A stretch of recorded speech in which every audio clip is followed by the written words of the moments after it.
Mm,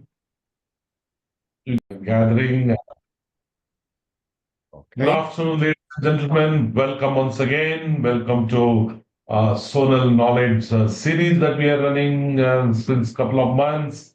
And today, 28th February, last day of the month, and at 4 p.m. we are talking about thermography inspection as per IS 16168.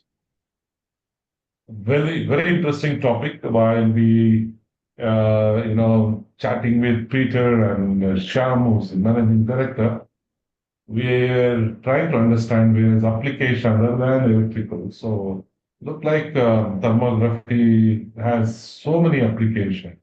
Let's understand, how this and warm welcome once again on this today's topic. So rapidly evolving industrial landscape, electrical safety is more than ever. Thermography inspection plays pivotal role in detecting potential faults, preventing failures, and ensuring reliability in electrical systems. So today's section is aimed to throw some light on importance of thermal imaging, industry best practices, compliance with IS 16168. So we are so grateful that to have our international speaker, Peter Pollock, who's the technical director of Sonal Instrument, as our esteemed speaker today. His expertise in thermography and electrical safety will provide us with valuable insight and practical knowledge. Also, moderating today is our good friend Sham Ravindran, who's the managing director of Sonal Instrument, big with wealth of experience, and he's been traveling length and breadth of the country. Man who never sleep, never rest is our Sham. So I encourage you to stay tuned and be on the topic and ensure that you post your questions only on this today's topic. Do not deviate from this topic. And as we progress on this today's session, we do not put your question in the chat box. There is a Q&A box below, and you can just type there, and we will take up the question answer. We are trying to do this whole event in next 1 hour, extend maybe another 20 minutes more. And today's our moderator is Sham, as I said, with 15 years of international Indian experience, electrical testing and measuring in India and Europe. He is a qualified master in electrical power engineering from WT Poland and certified professional from thermographer. He is an expert on thermography. He has published various articles and papers, including CIRED in Sweden. So today's star speaker is our Peter Pollock, who's now become quite familiar face in India. Okay, his pronunciation also more like India now because of his involvement in Indian audience and talking and understanding our English. So he is more of our Indian friend now. So he's a graduate of faculty of electronics in the Washa University Technology. He has over 10 years experience in Sonu Group. Peter actively participated in the implementation of new product. He collaborated on several meter design, such as MPI 530 IT, multifunctional meter, and PAT 805806 IT, portable appliance tester, and adjusting our product to the US market. Peter is specialist who's willing to share his knowledge and experience to our Indian audience. He conducts lot many online trainings thanks to webinar participants to have opportunity to obtain professional knowledge without leaving. Thanks to the training conducted by Peter and also Sonal for continuously engaging with audience in educating on various subjects and conducting on measurements. Sonal meter today, one of the largest selling product, and also I believe in thermography, they have overtaken the world leader, and in India they sell the maximum.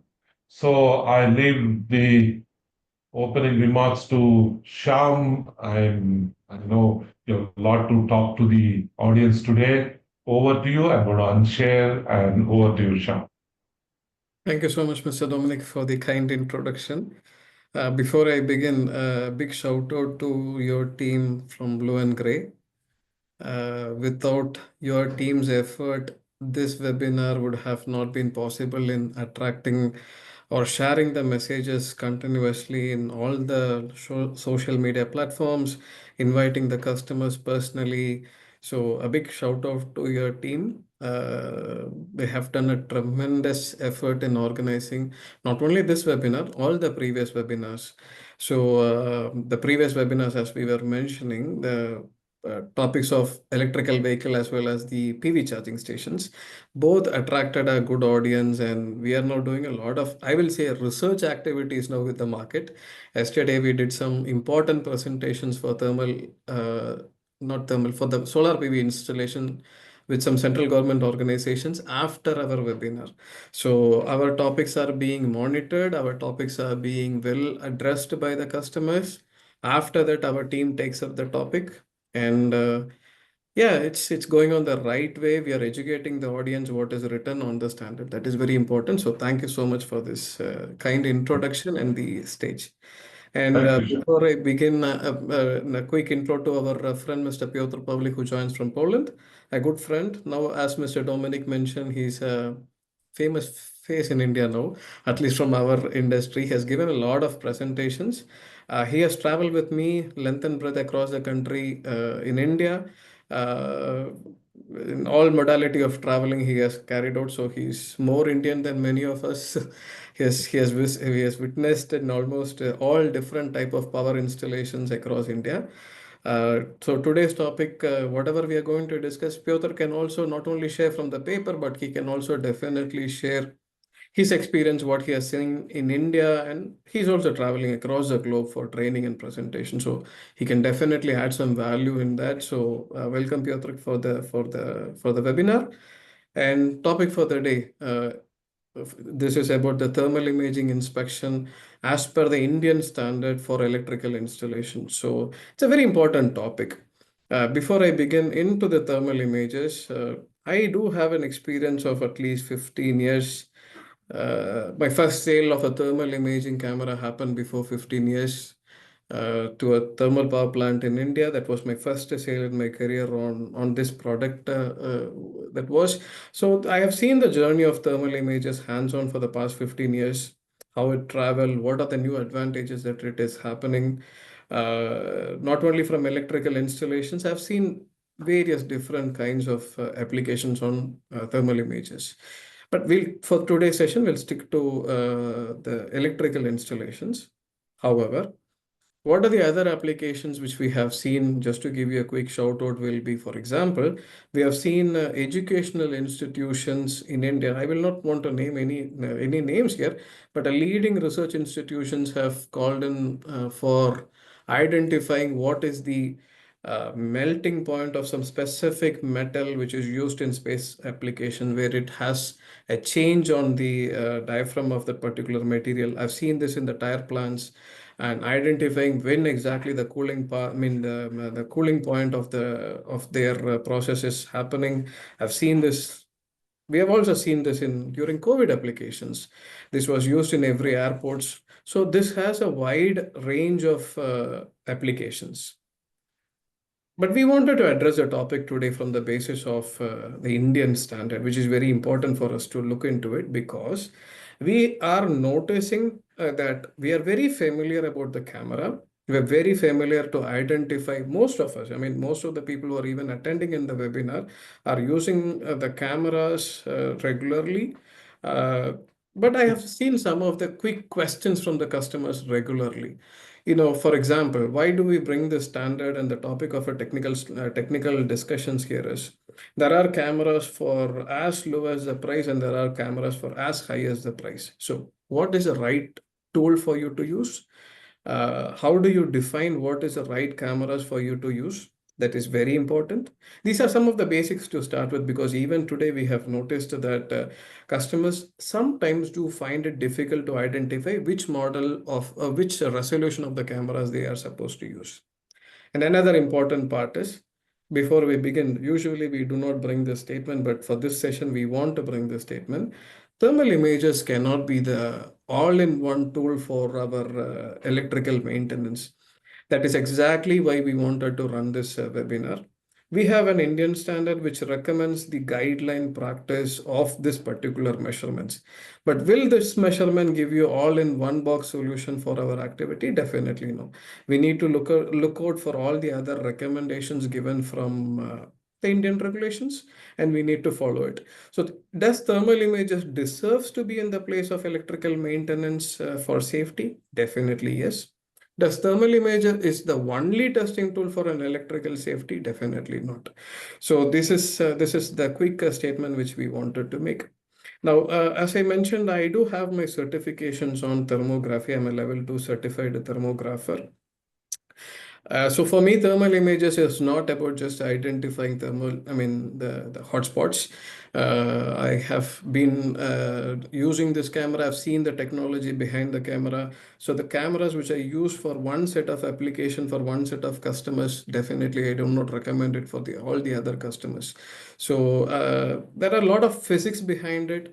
How do you identify a hotspot? How do you take a decisions? Because now we are also reaching to a point, how do I take a meaningful decisions from the hotspot? So there is a detailed depth discussions which we can take after a thermal imager is captured from the camera. With this quick remarks, again I wanted to emphasize the parameter that this is a very important tool of measurements. I will say it is overdone, or we can even put out a word that it is overlooked. So we wanted to emphasize some of the parameters that is mentioned in the Indian standards, but I'll just make another quick remark. This is a very brief standard. Any thermographer who is using this, or any certified thermographer will agree to this point, that this doesn't have any detailed technical recommendations in this standard document. But when you take a decision on your thermal images, you are supposed to have your own certifications.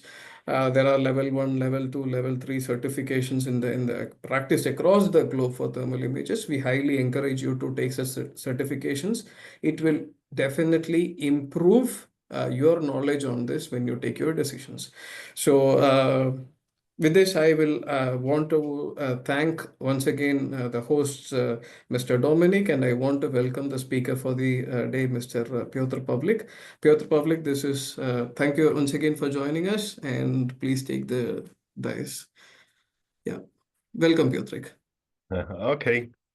Well, hello everybody, and welcome. Well, again, thank you very much for Mr. Dominic for arranging this. And now I will show you my presentation, and we are going to talk about thermal imaging in electrical applications. So yeah, I think you can see my screen right now. So let's start.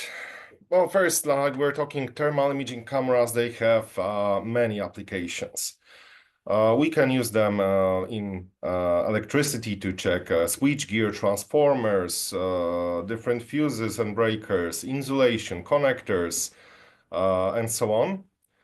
We can use them in mechanical industry to check some mechanical elements.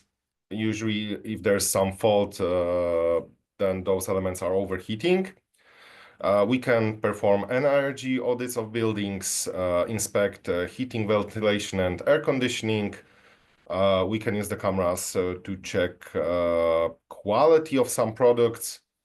Also, we can use them for security, like to spot for some robbers or some people that are illegally crossing some borders.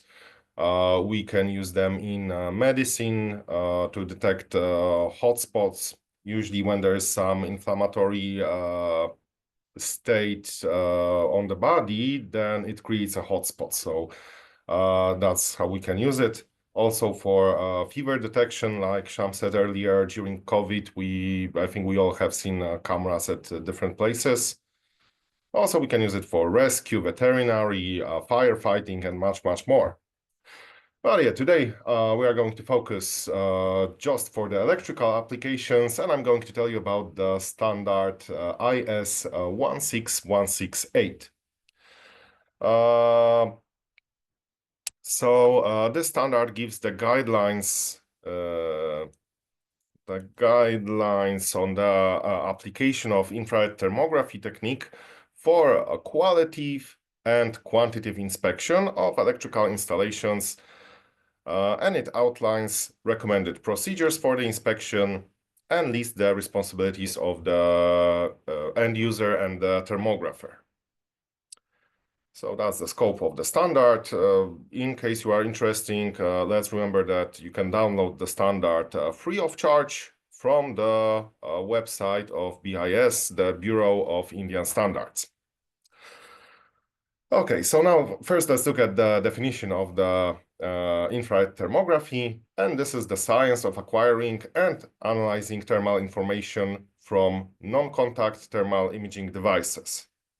So we have here, we are checking the temperature in a non-contact way, so we don't use any probe, we don't need to touch our object. And we acquire different information about the distribution of temperature, about the values of temperature, so we can analyze them. And well, in the scope on the norm, there were some words about qualitative inspection and quantitative inspection. So what are the differences between these two? So this is my cup. I have some coffee inside my cup.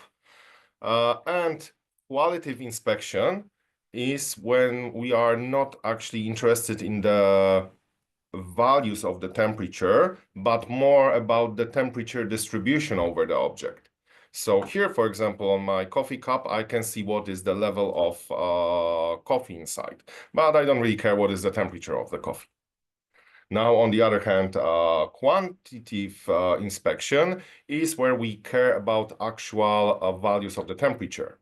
So here example is what is the temperature of my coffee. I don't care how much there is in my cup, but what is the actual value. So we have those two types of studies. Typically, qualitative we can use to check level of different objects in the containers, to check, maybe compare when we have a three-phase installation, compare the connectors, breakers, or well, some other parts of each phase with each other, but we just don't care about the value of temperature. And the quantitative, well, to give some ideas, for example, when we are checking the breaker and we have some manufacturer specs, and we just want to check if the temperature of the breaker is within manufacturer's specs. So these are the two types of studies. Okay, now let's start with part 7 of the standard. And it tells us to choose the right equipment. And of course, we need to choose the infrared camera correctly. We need to use appropriate accessories and filters. Because, well, the good equipment, it is essential to get to perform successful studies. And that's how now we have a choice of different thermal imaging cameras. When we are looking at the cameras, of course, what comes to our mind is the range of temperatures. So we have here the simplest model from -20 up to 400 degrees Celsius. Then higher models, they have wider ranges. And optionally, we can also use high temperature filter to extend the temperature even up to 2000 degrees Celsius. So, well, let's say typically in electrical appliances, in electrical application, we don't need such high temperature. Here, for example, in a steel mill, maybe in a glass mill, we can find some really high temperatures. Okay, so these are our cameras, and once I will lead you through the standard, I'm going also to show you what equipment we can offer at Sonel. Okay, now the next point here in of part 7 of the standard says about the wavelength of the camera. And typically we are using short wavelength, so 2 to 6 micrometers, or long wavelengths 7 to 14 micrometers. They can both be used for inspection of electrical installations. And well, when you check sonar thermal imaging cameras, we are all of our cameras are within this wavelength. There might be some differences in case you need, for example, thermal imaging camera for gas inspection. But for electrical, all of the cameras, they have they are checking this length of the waves. So here now to give us some ideas, because we have different waves here in our surrounding environment.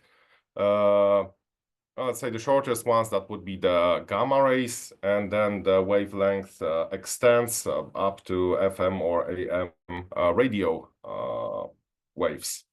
Now with our eyes, we can see only a small scope, this tiny bit over here.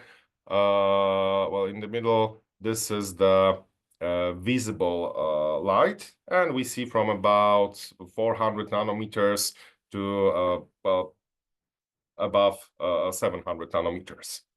Now above that range, we have the infrared part.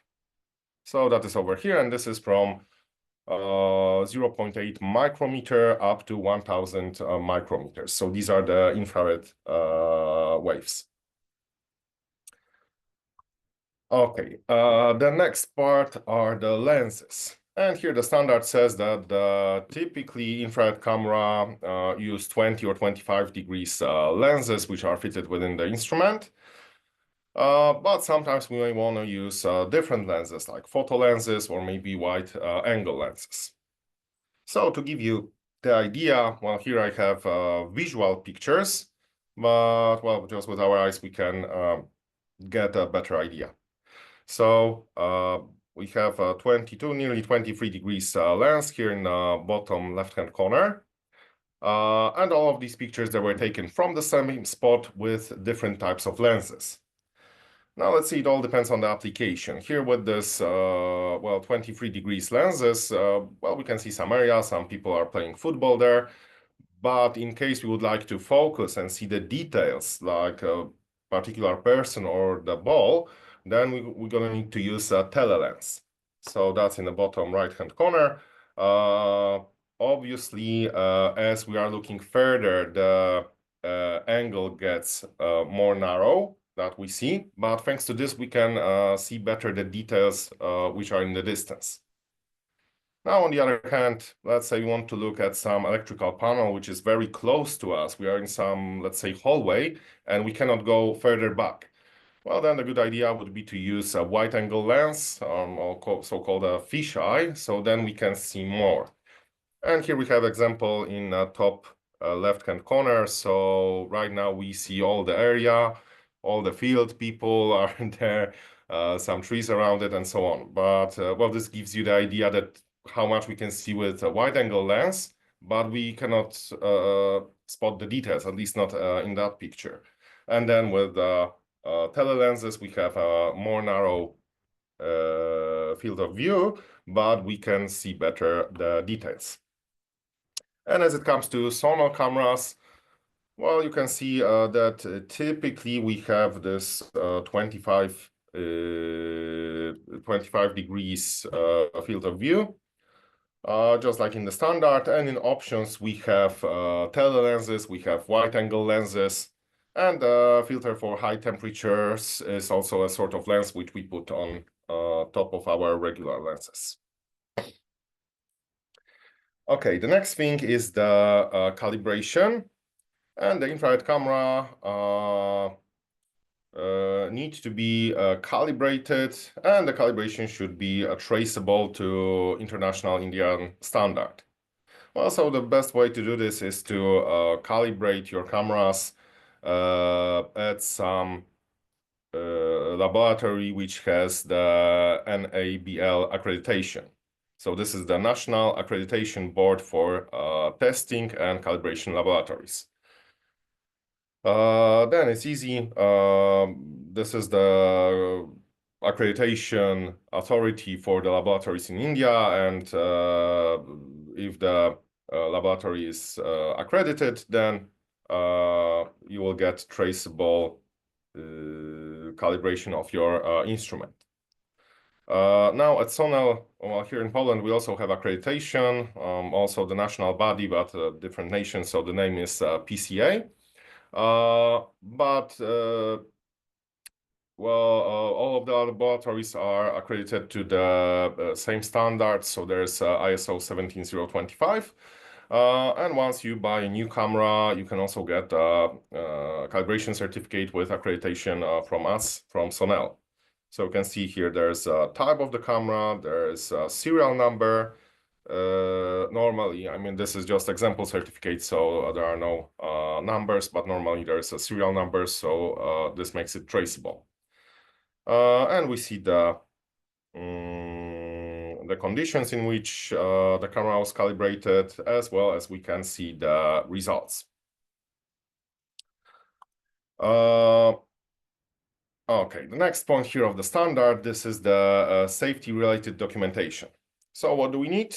Well, we need a customized emissivity table, preferably created by the thermographer, which is dealing with particular survey.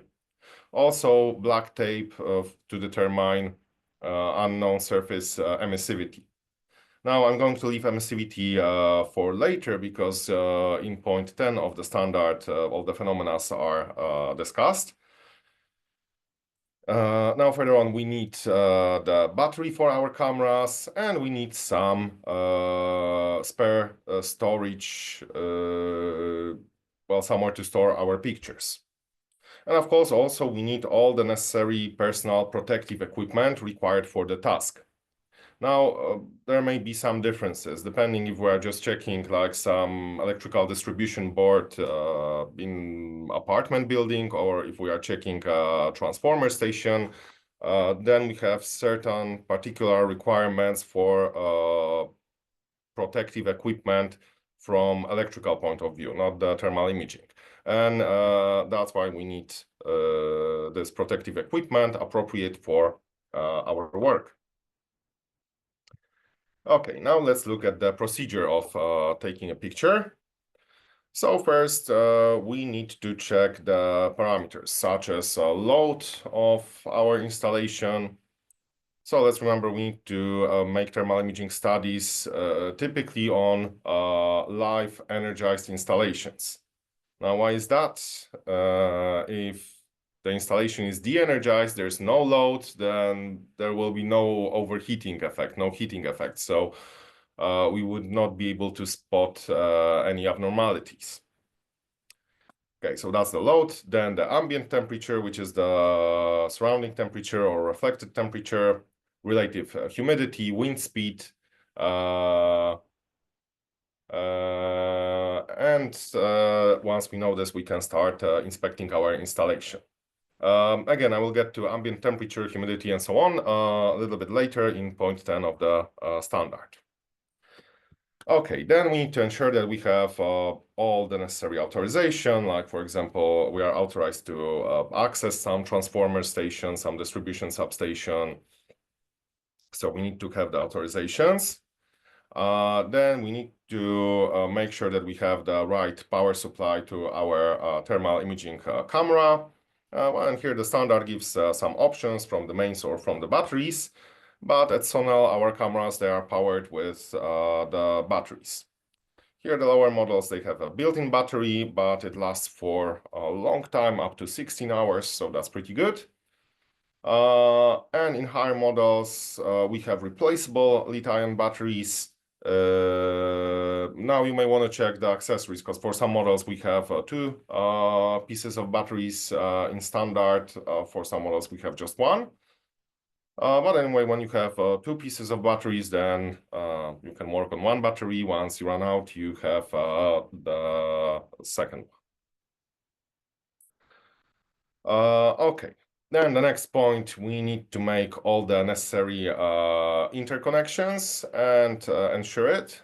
So we need just to make sure that all our electrical equipments are connected, all the installations are connected.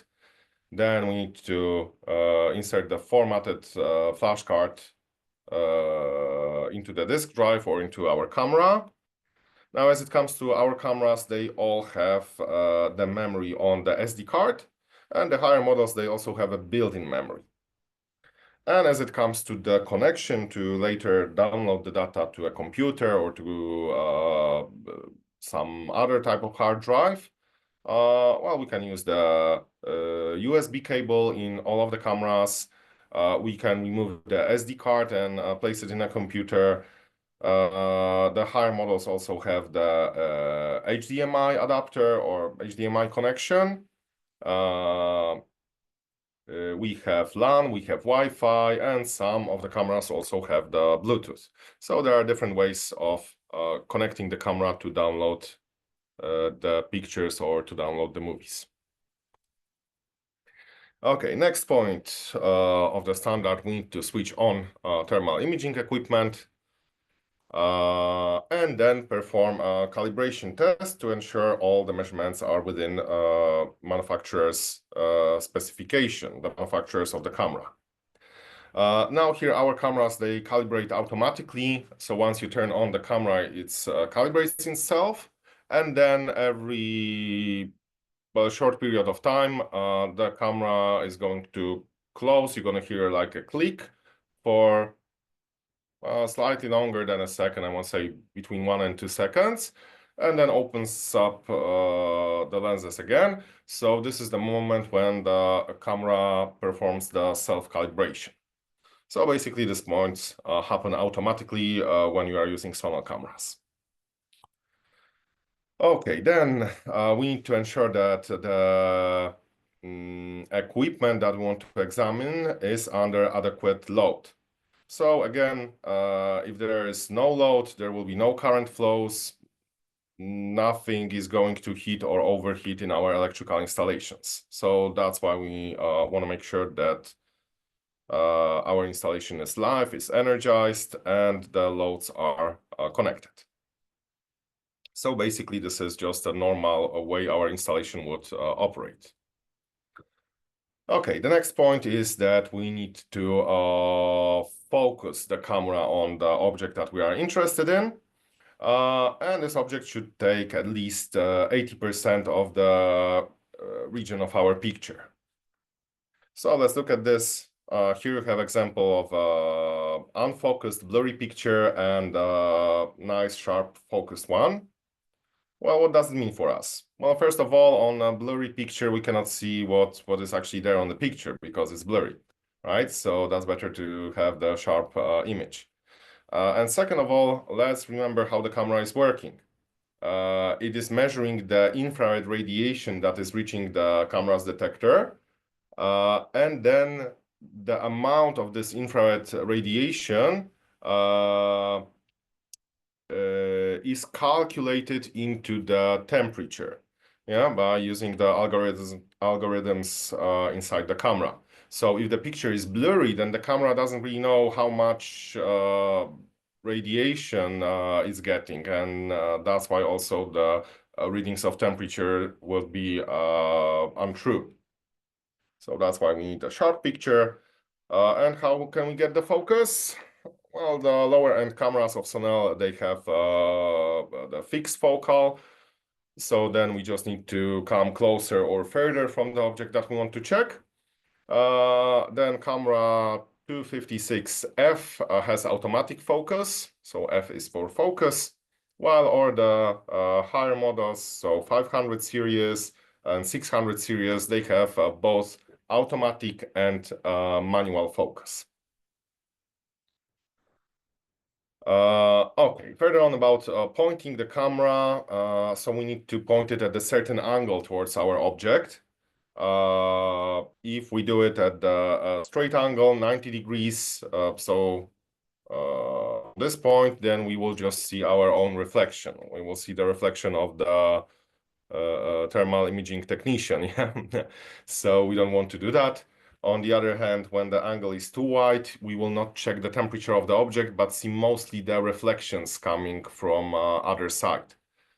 So these are some unwanted situation. The best angle to point our camera is between 40 and 85 degrees in either direction. So that's between those blue lines here. Now further on, the camera has certain markers, like some certain points. But let's remember that the point is 3 pixels by 3 pixels. So altogether it covers an area of 9 pixels. And we want to make sure when we are checking the temperature of a point that this 9 pixel area covers the area of same temperature. If it's on the border of two different objects, then you're gonna get average value from those 9 pixels. And it may not be true because here on this pink side, the temperature is higher, on the black side it is lower. So here this 6.8, probably this is not true because like half of the marker is on a area of a different temperature than the other half of the marker. So that's why this is the correct situation of the pointer. Okay, then the next standard says that the picture should cover at least 80%, well, the object that we want to inspect should cover at least 80% of the picture. Now here I have some visual pictures to give you just the idea. Imagine that we want to inspect some transmission line, and for that reason we will look at the insulators on this line. And if we would get the idea to stand back and take a picture of the, several towers of the transmission line, then if this picture was in infrared, you would have no idea what's going on because there will be just some small dots of warmer temperature, but we would not get the good idea of what's the temperature distribution on our object.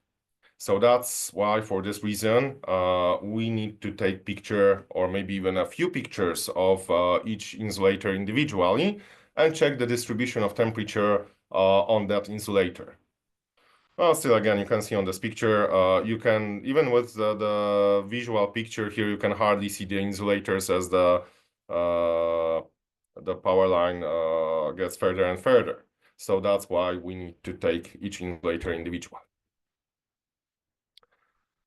Okay, then the next point of the standard, we need to enter to our camera parameters such as emissivity, ambient temperature, and relative humidity.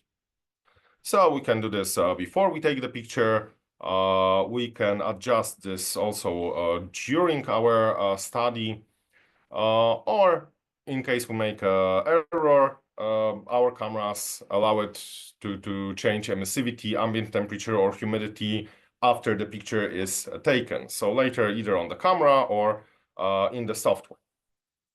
However, there are 3 parameters which cannot be changed. So we need to focus on them before we take the picture. And first one, this is the exposure. So whatever I see on the picture, this is everything that I see on the picture. If something is outside the picture, I'm not going to see this. So exposure, this is, well, pretty straightforward. Second one is focus.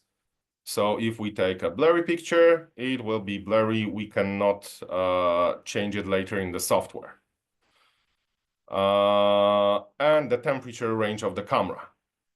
Now I'm talking here about the temperature range of entire camera. Like, for example, some of our cameras, they have ranges from -20 to 600 degrees, but there are actually 2 ranges, -20 to 150 and 150 to 600 degrees.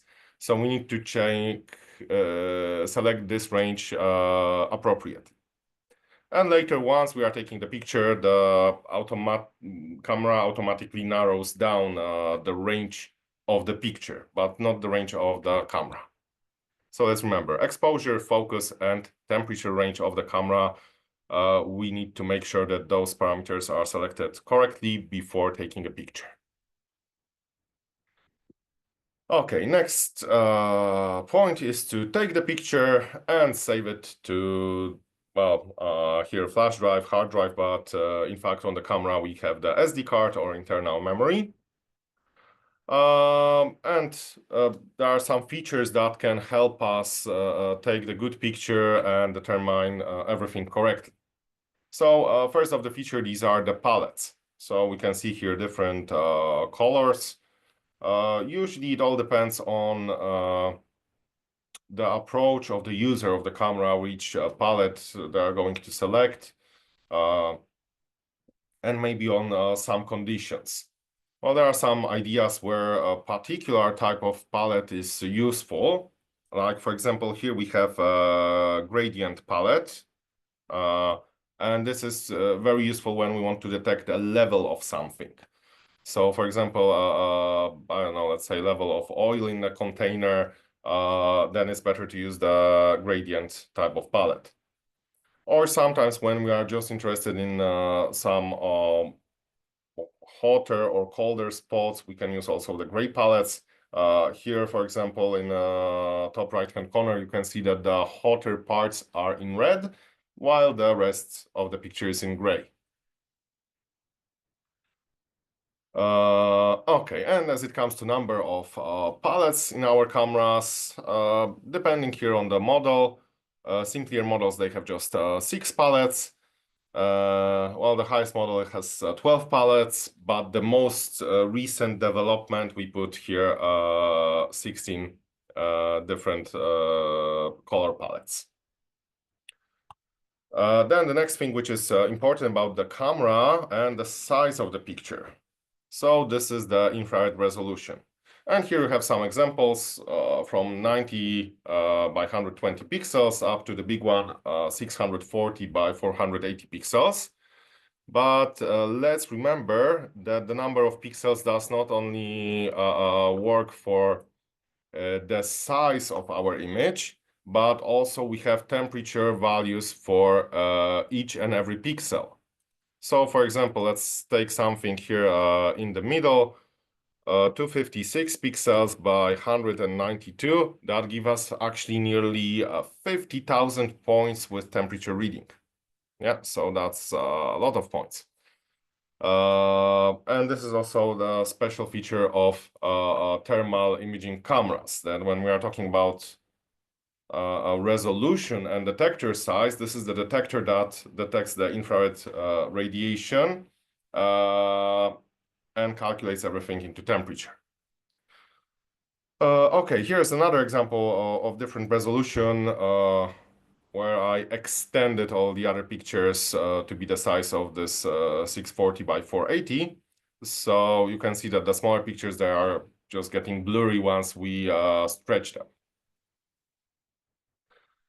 Okay, and as it comes to our cameras, this is the biggest difference, actually, the resolution, because you see that we have plenty of different models, but, well, let's just say that we have 500 series, which have the same user features, same operational, same type you operate this.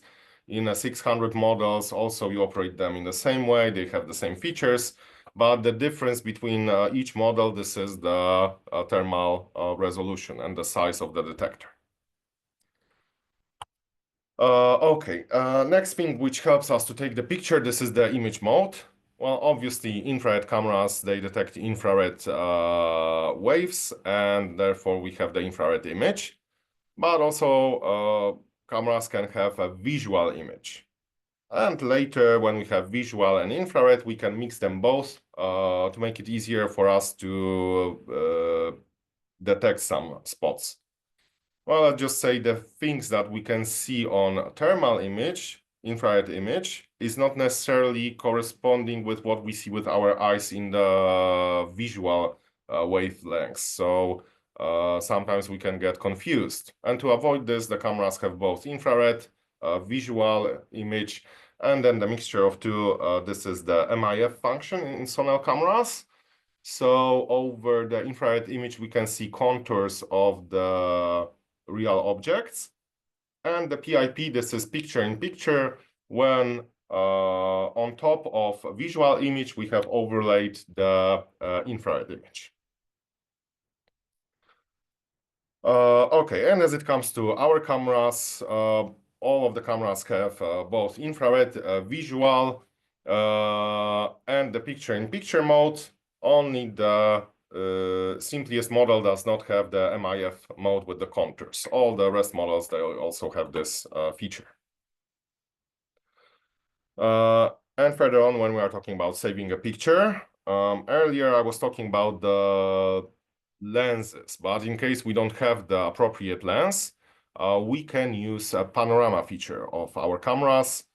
So there, sometimes like with a regular digital camera or the one we can find in our cell phones, we can take a few pictures and then the software automatically combines them into one bigger one. Same we can do with our infrared thermal imaging cameras. So there's a panorama mode where we can take up to 9 pictures, and the software is going to combine them into one picture. Also, there's a super resolution mode where the regular picture is going to be extended in the software to make it look bigger. However, let's remember that the number of points with real values of temperature depends on the size of the detector. So once we enlarge it, there will be some pixels for which the temperature values are going to be averaged. But still, it is let's say, some good idea to extend it, so later we can put this on a printed report, and then just the picture is bigger. All right, and here with our cameras, when we are taking a picture, we can freeze it. Photo, that means it is saved, and that's with all of the models.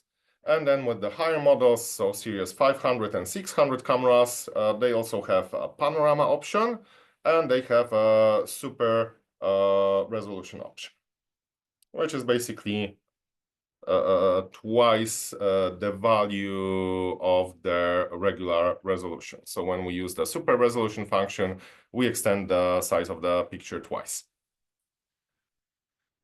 Okay, and how the pictures are saved?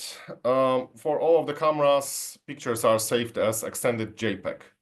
So this is JPEG, which also includes information about temperature. We can add the voice note, we can add the text note, we can well put some other additions, and this is the JPEG in which the picture is saved.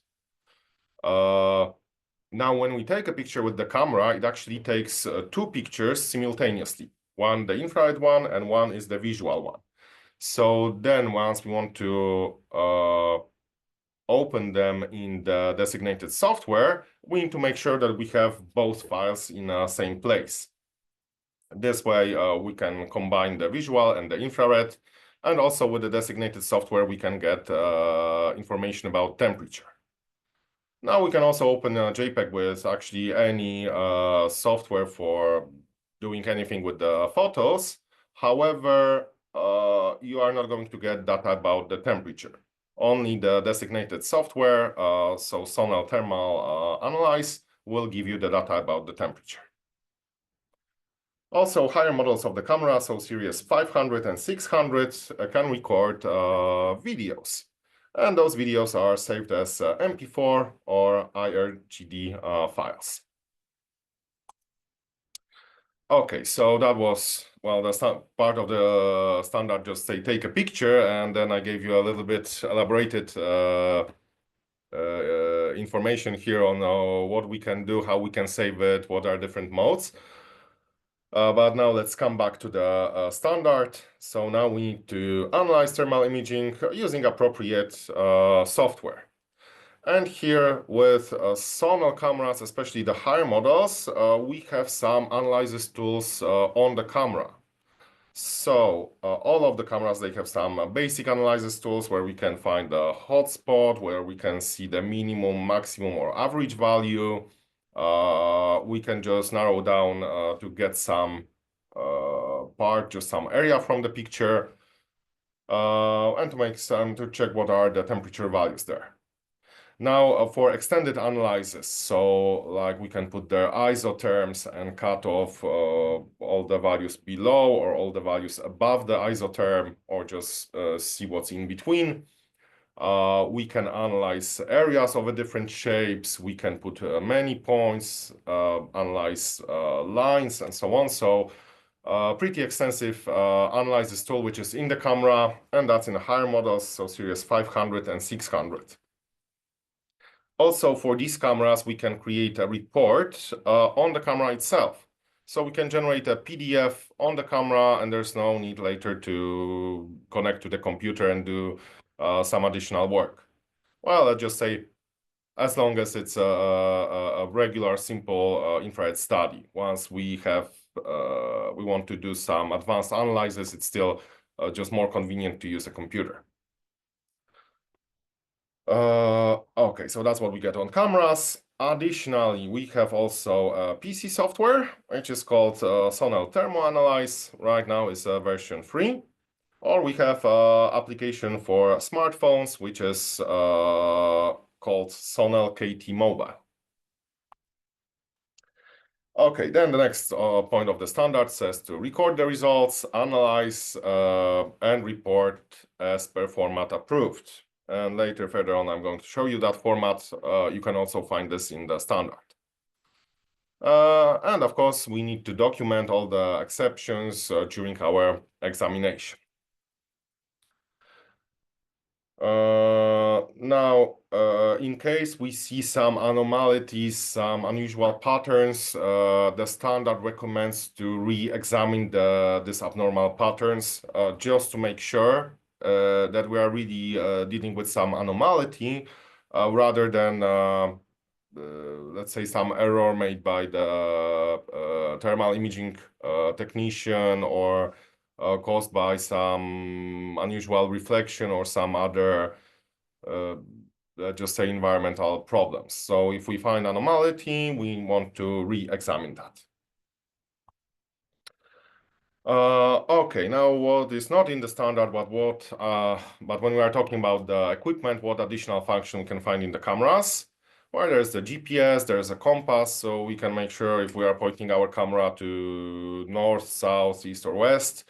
There could be a flashlight, so when we are somewhere, I don't know, in a dark basement where there's electrical panel, we can put a flashlight and we can see with our eyes what's going on. We have a laser pointer, so this way we can see at where we are pointing our camera, or we can have a laser rangefinder, which will give us the distance from the object that we are checking. And here you can see comparison of our cameras and what additional functions they have. Well, all of them have a laser pointer, the LED flashlight, and in higher models, so series 500 and 600, we can also find a rangefinder, GPS, and compass. Other useful feature, that's like here we have one of our top models where we have a rotating display, we have tilted lenses, we have a touch screen, we have a viewfinder. So you can imagine when we want to reach some place which is not easy to reach, we can then bend the lenses or rotate the display in order to put our camera in the right direction. Okay, so what are the features here of different models? Well, the simpler cameras, we operate using the buttons on the face of the camera. Higher models, series 500 and 600, they have a touch screen. When we are talking about the viewfinder, so only here the series 600, they have a viewfinder. Now, when we can use it, when we are in a really bright sunlight, it is just hard to see the screen of the camera. Well, you can get the idea, even when we are looking at the screens of our cell phones, mobile phones, sometimes in a bright sunlight, we can hardly see the screen. So same is with the cameras.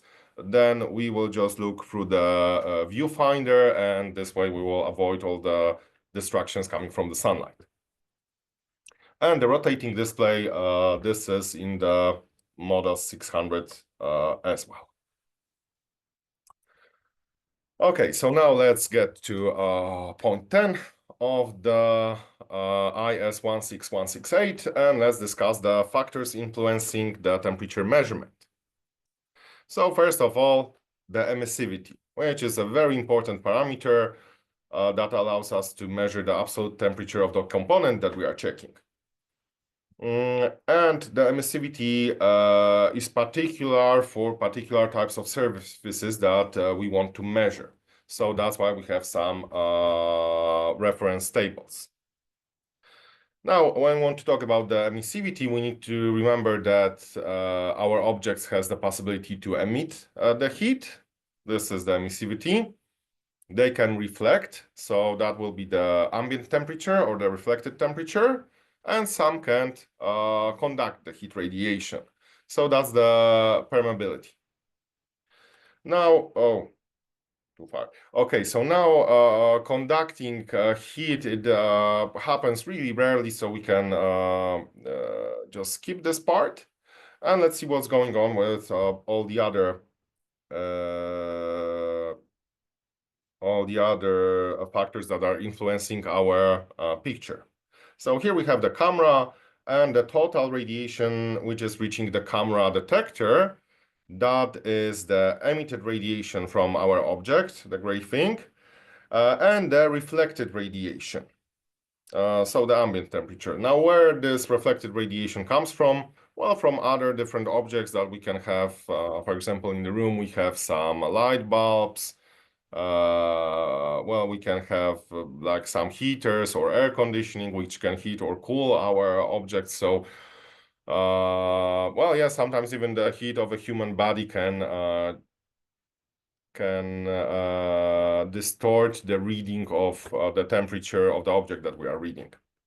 So we have different sources of reflected radiation. And once they are pointed at the object, some of this radiation will get absorbed and some will get reflected and reach the detector of our camera. So how to get this value, so both reflected and emitted radiation that is reaching our camera correctly? So we would get the temperature reading just from the emitted radiation. Well, for this point, we need to set the emissivity. So basically speaking, the emissivity is the amount of this infrared light waves which is reaching our detectors. For example, let's say we're going to set the emissivity at 0.8. So that means that 80% of the radiation reaching the camera's detector come from measured object, and the remaining 20% comes from the environment. So to better understand this influence of the accuracy measurement, let's say the total radiation that reaches our camera can be calculated into 100 degrees. And now we are setting the emissivity of our object at 0.8. That means that 80% of this radiation comes from the object.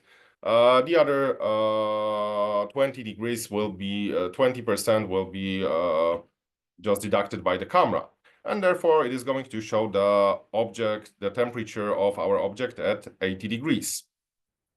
Now, in case we set the camera incorrectly with the value of 0.2 for the emissivity, then for the same object and same condition, the camera will present the temperature of our object as 20 degrees. So this can cause a very big measurement inaccuracy. And example on the picture, you can see here, this is our demo board. The temperature of the demo board is 50 degrees. And it has some black material here in the middle, just to avoid any reflections. And then the emissivity here can be set to 1. Yeah. But we have different materials on the sides. There are metals, they are polished and matte. And like you can see here on thermal imaging picture, well, you can imagine that those are very thin parts of metal. So once they get heated by the heater to 50 degrees, they are all in 50 degrees temperature. But the amount of the radiation coming from those different materials, it differs. So although the real actual temperature here is 50 degrees of all of these materials. They vary from 21.7 up to 47.7 degrees. So it all depends how we set the emissivity. And now in the manual and on the higher models of the cameras, we can find a table with emissivity values for different types of substances. Like we have asphalt, ceramic, aluminum, human skin, we have wood, paper, iron, and so on. But what in case we have, for example, a concrete which is painted? Then we would not know because, well, concrete has 0.9, but maybe the paint is influencing it. And for that reason, this is actually why the standard recommends to have insulating tape with you. Here you have an example. So I'm checking here some sort of a pipe. Now the pipe is made of metal, so rather low emissivity. So metals are working like a mirror for the infrared radiation. And therefore the temperature reading will be higher up. So what can we do? I can put the insulation tape on the pipe, like here, or on my object. I can set the emissivity on the camera to 0.95 and measure the temperature on this piece of tape. Like here you can see 47 degrees Celsius. And later, if my object is much bigger, I can adjust the emissivity in my camera.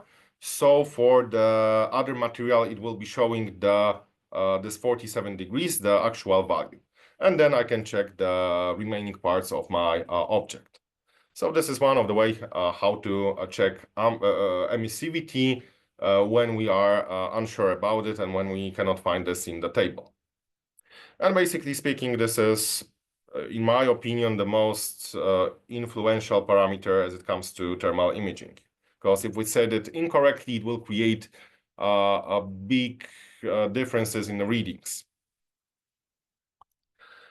Okay, the other temperature, the other parameter, this is the ambient temperature. So basically the temperature which is reflected by the objects that we want to check. And here ambient temperature for us, this is the summary heat radiation reflected by the measured object. And in case of a flat surface, we can assume that the angle of reflection is equal to the angle of incidence. There might be different sources of radiation reflected by our measured objects, like, for example, walls, cabinets, lighting, and heating, ventilation, other objects.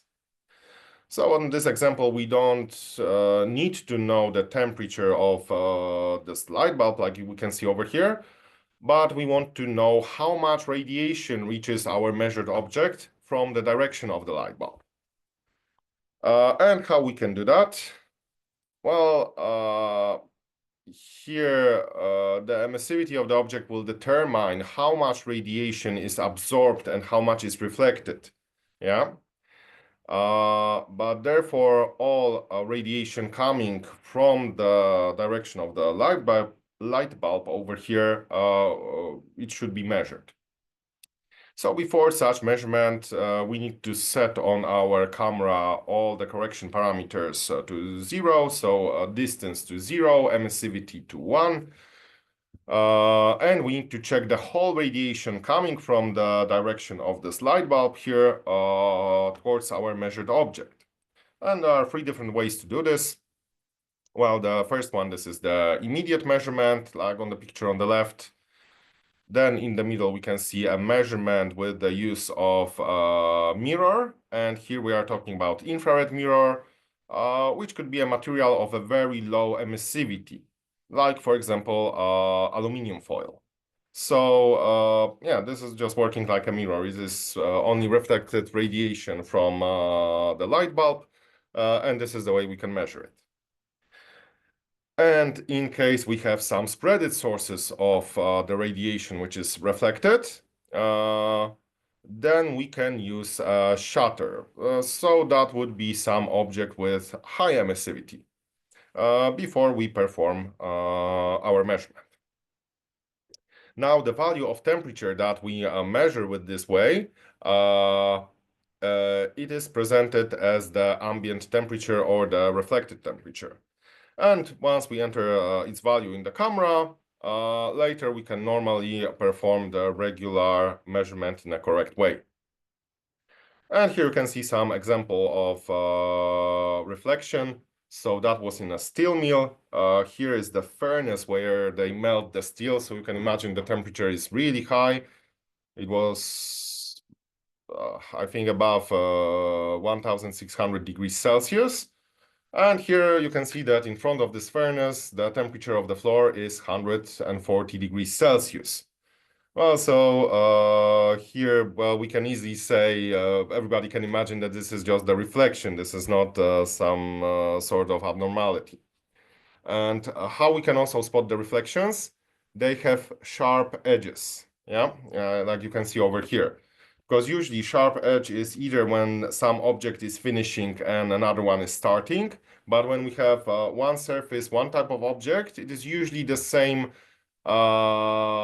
temperature, or if the temperature changes, it will do this gradually.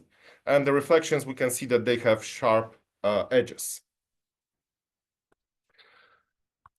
Okay, then the next parameter, this is the relative humidity. So of course it influences the temperature, particularly when the distance between the camera and our object is greater than 500 meters. So for this reason, we need to check the humidity and enter the correction factor of the relative humidity into our camera. Further on, loading. So here we want to make sure that our electrical objects that we are checking, they are live, energized, and under some load. So that is going to create a current flow. And as the current is flowing, then some objects are heating, overheating, and so on. Also, we need to evaluate if the load is even on all of the three phases, so then we can compare them with each other. Then we have the wind. Well, as you can imagine, we have a cooling factor on our objects. And in the standard, you can find the table with the correction factor depending on the wind speed. Then we have the rain. Again, it's going to influence the temperature as it is causing a cooling effect on the component that we want to measure. So typically during rain, thermographical results will not be accurate and will not be satisfactory. So we try to avoid rain as much as we can. Then the solar reflection. So remember, especially when we are making some measurements during daytime outside, the part on which the sunlight is falling is going to get heated, not from heating coming from the object, but just heated from the sun. So we need to use appropriate filters, viewing angles, or just maybe wait until sun sets and then perform our measurements in the dark. Also, let's remember not to point our camera directly at the sun, because camera has a sensitive detectors, and there's just so much infrared waves coming, infrared energy coming from the sun that is going to damage our camera, and then you will have to send it to the repairs to have it adjusted and calibrated. Okay, further on magnetic fields. So here, especially when we are talking about some places with higher values of voltages where electromagnetic fields appears.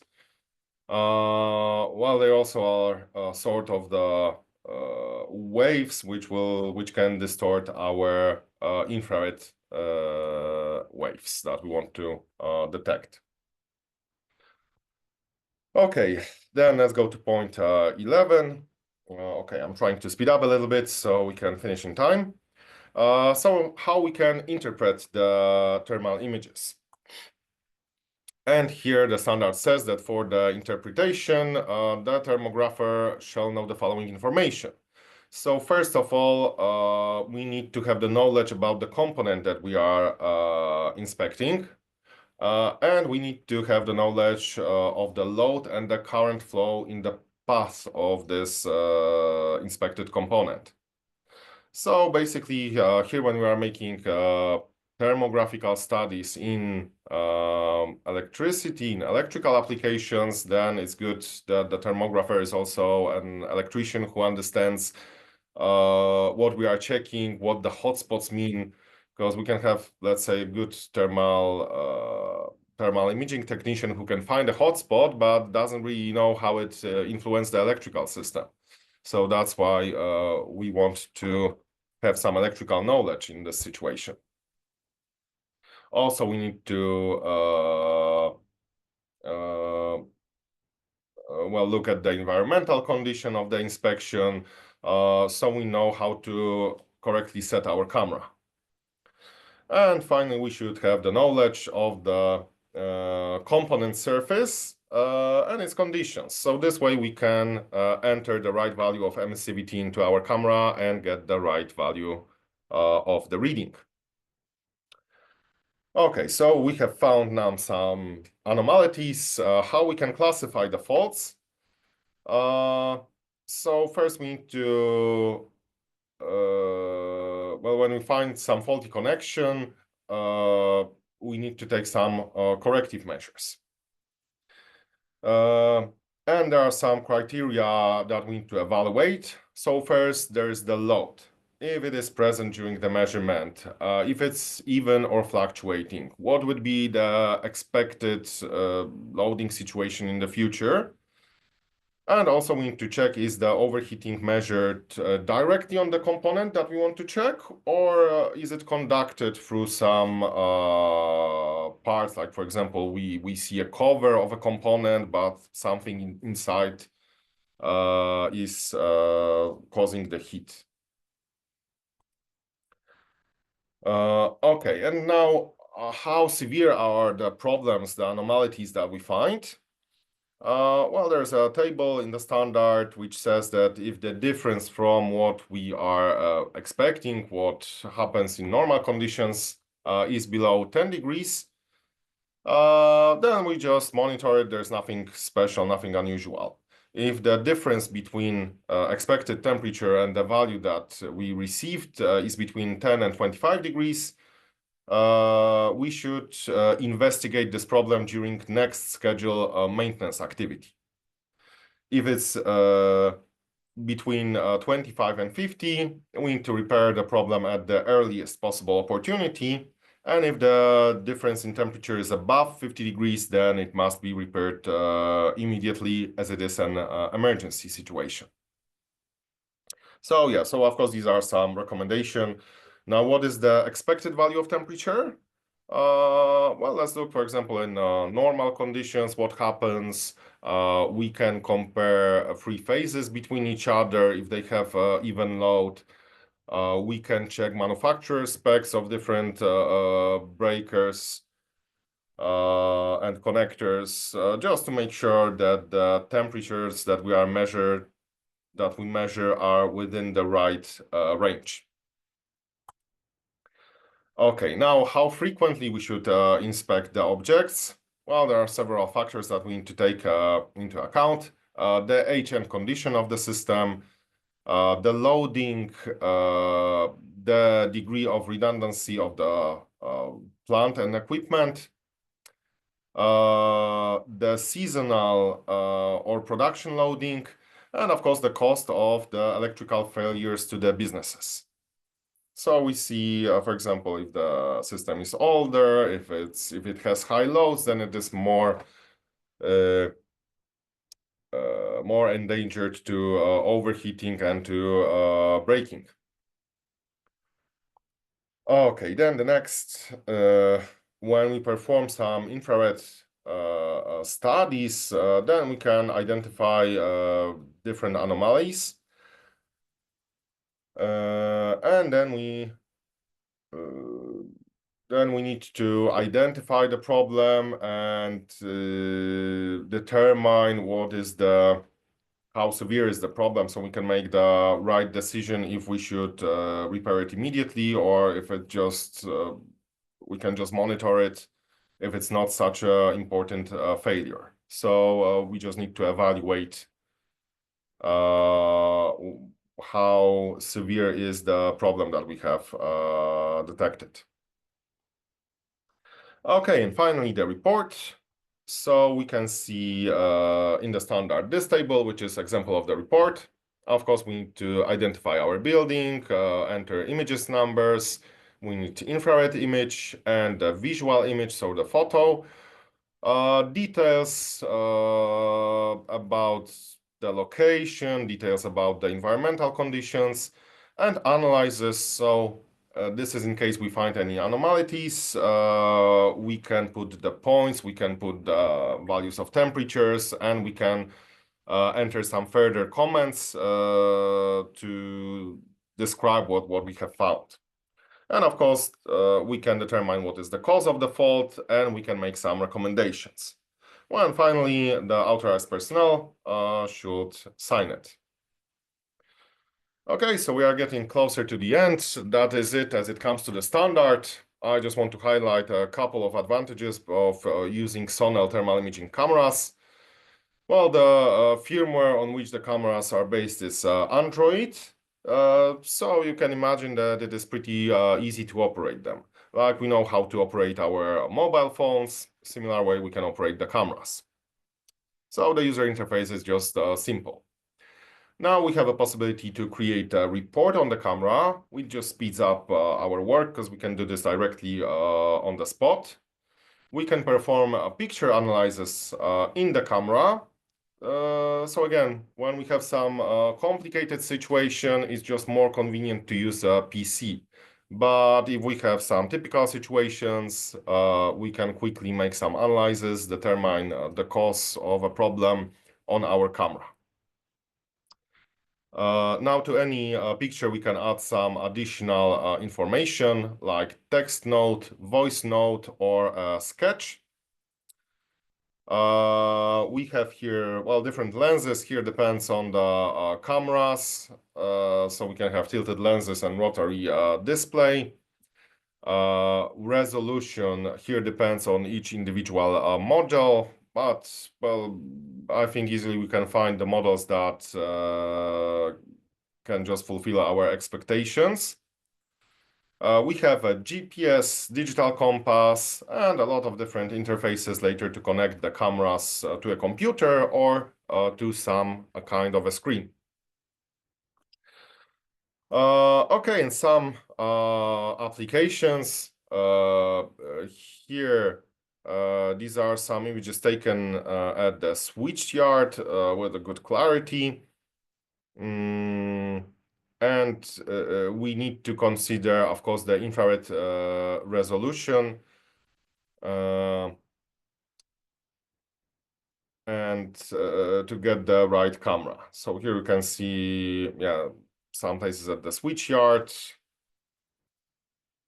Another situation which I would like to highlight are the telelenses. So here, somewhere just outside Bhubaneswar, there have been checked some insulators here, and they were pretty high. So for that application, we had to use telelenses. I mean, when I was telling you earlier that the insulators should cover like 80% of the picture, and I showed you some description, well, here we have a problem because the object is just so far away that even when we are using telelenses, this is what we see. But how we can overcome this? In the software or on higher models of the camera, we can just mark the area and then perform the analysis of this particular area. So this is the way to overcome this problem. Okay, so I can see we are slowly getting to the end. Well, thank you very much for for attending my presentation. And now, if you have any further questions, well, you are welcome to ask me those questions. Yeah, thank you, Peter. There are good round of questions that's coming in, and those who would like to put up their question, use the Q&A box, and it is at the bottom of your email. You can find Q&A, and the question has to be very specific to today's topic. So I'll just try and pick up these questions, both Sham and wherever Sham can pitch in, he can probably join in answering. So Suresh C is asking suitable camera for transformer testing where HDN LT connection. To use Sham? Yeah, to this particular question, sir, though with taking with all the references of what Piotr Pavlik has told, for the sake of audience on a general level, I'll give this answer. You can choose a camera of 320 by 240 resolution with a degree of approximately 25 degrees. That should be a right range of the cameras to for this application. 320 240 as a pixel resolution with a field of view about 25 degrees should be suitable for this application. Piotr, any opinion from your side? Well, yeah, I agree. I cannot say anything more. Yeah, I agree. Yeah. Suresh has one more question. What is the minimum distance to be maintained between camera and the switchgear installation? Piotr, would you like to answer or Okay, can so I? the infrared cameras, they work the same way like any photographic cameras. So we can define the minimum distance and the maximum is infinity. So as it comes to minimum distance to get the right focus, because, well, this is basically what is keeping us away from the objects from the point of taking the pictures. That would be the minimum focus. And here the cameras they have defined, depending on the model, it's between a half meter and 1 meter. This is the minimum focus. The maximum is infinity, but let's be realistic. We need our object to be large enough so we can recognize it on our picture. Yeah. And as it comes to safety of the inspection, so for example, we don't want to get too close because there might be arc flash that can kill us. Well, here we need to just check the safety recommendation for the electrical equipment that we want to check. Thank you. Added to this, Yeah, all the questions, I mean, most of the questions, as I noticed, Mr. Dominic, were connected to the resolution of the camera and the distance. There is a calculation. I'll quickly share my screen if you can all see the screen. Yeah, can you see the screen? Yeah. Yeah, so yeah. very quickly, because usually the distance is distance and the size of the objects is what usually customers ask for taking a decisions. So for a field of view, you can, for example, I mentioned a minute before, you can use a 25-degree camera, but okay, you can use approximately whatever is the field of view. Then you need to convert the field of view to 1 radian. So that is actually 3.14 divided by 180. That is a thumb rule formula, yeah. So from field of view, you need to convert it into radians. So that gives you a number of, let's say, 0.429. Now, field of view to radians have to be further converted into IFOV. This is the calculation we are all supposed to do when we choose the distance or the size of the objects. Once when you have this number, you need to know what is the size of your object. So when you have these two numbers, just divide it and you can have a calculation what should be the approximate distance for you to take the decision. And this distance is the distance between the camera to the object. And if I have noticed one more question related to overhead line applications. So when you have a overhead line applications, as we know, we have a Pythagoras theorem, you need to know what is it ground distance, and you also should know what is the vertical distance. By analyzing this both, you will be in a position to take an appropriate decision, because most of the questions in Q&A were connected to this one simple calculation formula. So we'll keep this as a base and we'll move on to the questions in a deeper way. Piotr, would you agree to this calculation? Yeah. Okay, so I'll stop the screen. We'll take the questions furthermore. So field of view shall be converted to radians. Then you convert it into IFOV with the object size. Yeah. There are people have raised their hand. If you want to ask a question, I have unmuted. you can unmute your mic and ask either Sham or Peter. Those who raised your hands, please unmute and you can ask. If you're not asking, I'm going to remove the permission to talk. So Gangadhar, Rajan, Balu, and Bagaran. So if you want to speak to them, you have a chance to speak to the speakers. Okay, let's move on. Um, Quick we can because there are 20 questions are there. What is the IEC corresponding to IS 16168, Sham? So though there are no direct correspondence, even in our last webinar, we discussed about solar testings. So there is a reference of 62446-3. You will be able to identify thermography for outdoor applications. And for power transformer applications, the IEC number is 676. Yeah. Okay. Vijay Kumaran is asking how often calibration is required. Recommended for the manufacturer is 1 year, sir. So we recommend 1 year. Yep. Though it So- can vary from supplier to supplier, we recommend 1 year. Okay. So Tawfiq is asking how I have a query. That is it mandatory to set a reflected temperature in thermal camera? And will it reflect any impact on temperature in thermal image? Is it not set because not all devices having this setting? Hope you can read the question, Peter. Yeah, I think all of the thermal imaging cameras have a setting of reflected temperature. Sometimes it's called ambient temperature. But I would say this is one of the basic features. So not only Sonel cameras, but also of other manufacturers should have this feature. Now, on the other hand, is it mandatory? Again, it depends on your environment. If you have any influential sources of reflection, then yes, yeah. Then we should set this.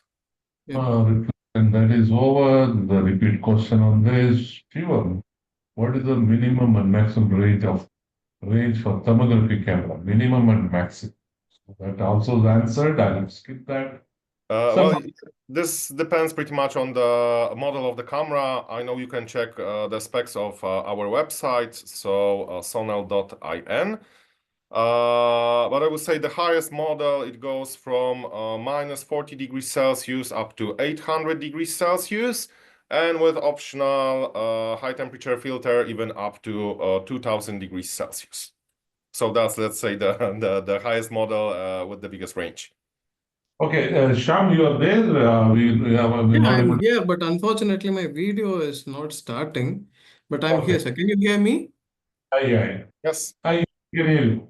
So Silambarasan is asking for metro rail application, measuring or height will be more than 30 meters. Which type of thermal image camera is suitable? So would you like to take this question offline and talk to him directly, or you would like to address?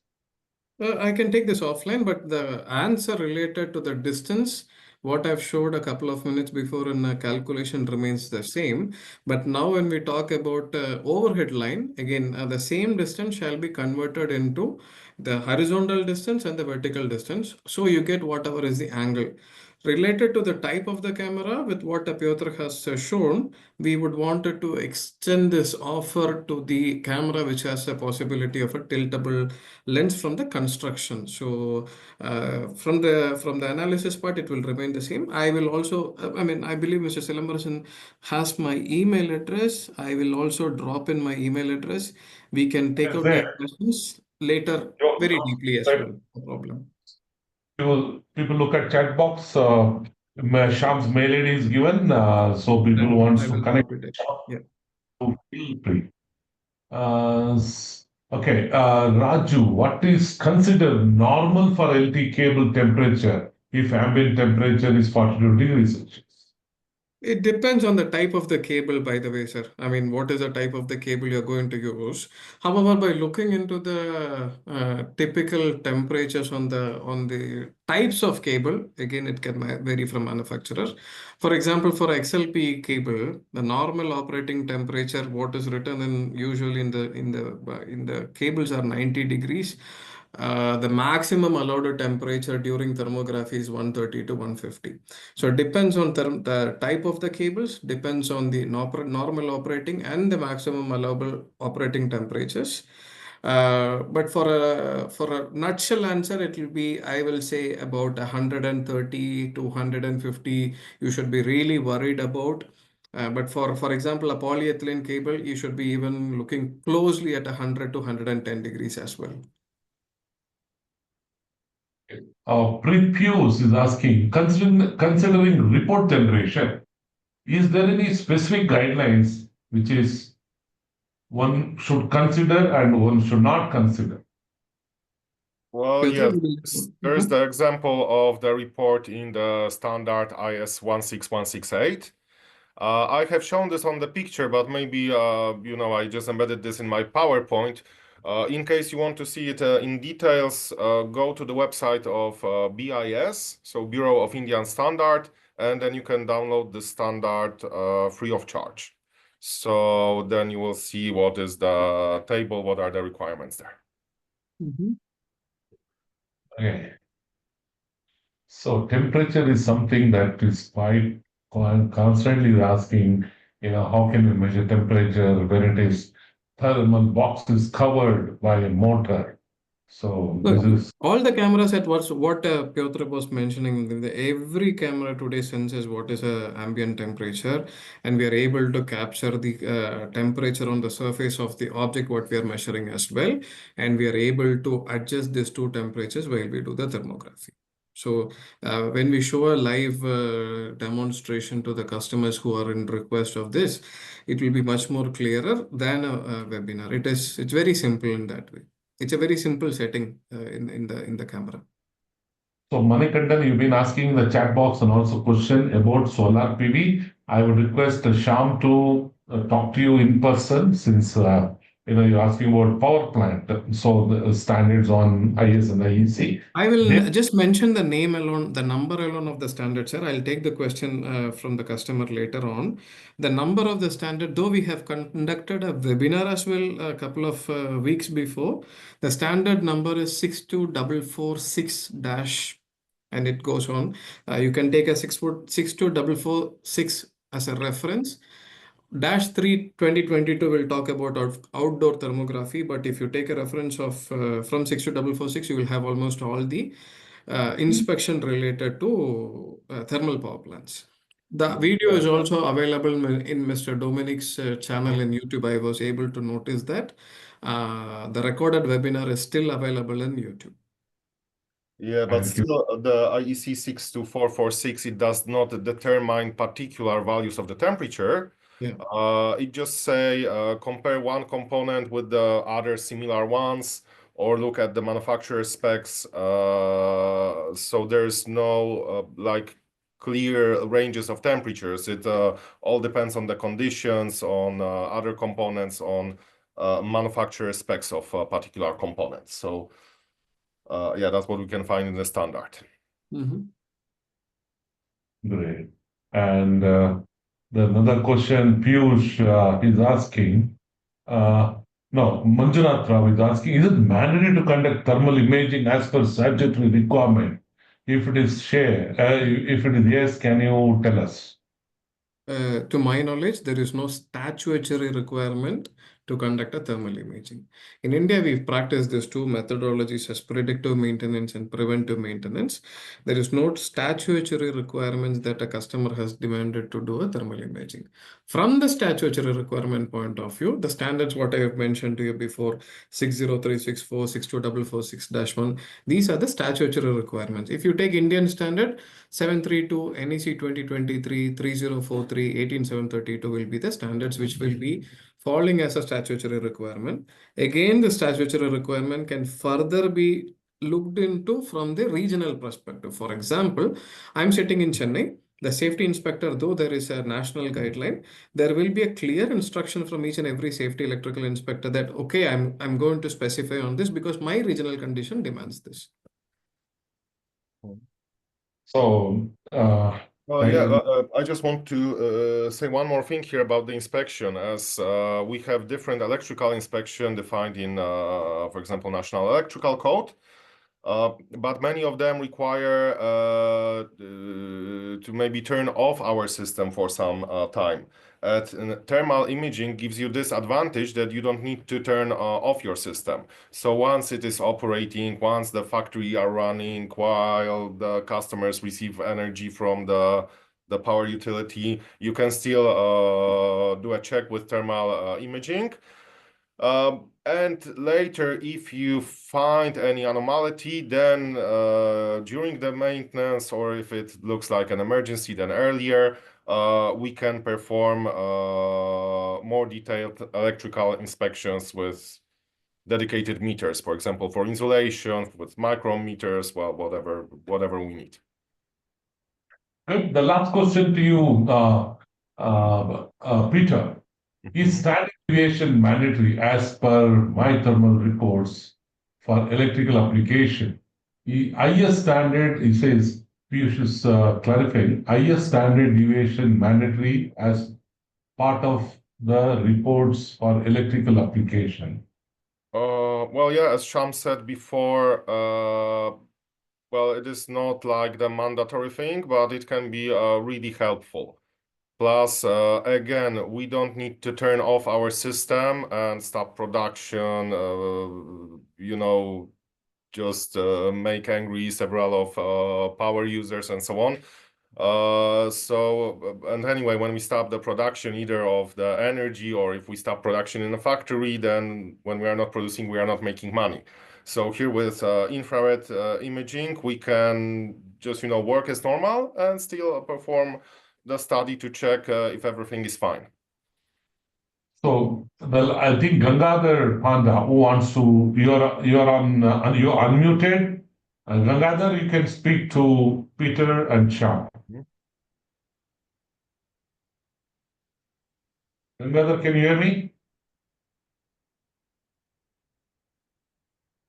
Okay, I'll just remove probably by mistake. Yeah, unmuted. GK Rajan, you would like to talk? Okay.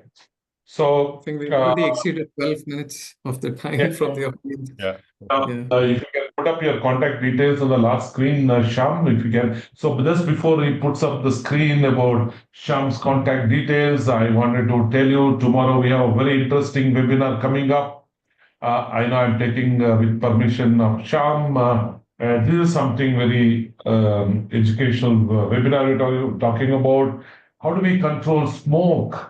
Smoke management in lobby, which is atrium, and also basement. Tomorrow at 11 a.m. And very, very prominent figures. That is V. Suresh, who is the chairman of National Building Code of India. He'll be joining, and Sandeep, who is also member of National Building Code and has been there since 2005, 2016, and upcoming standard and 2025 will be joining. Please do join.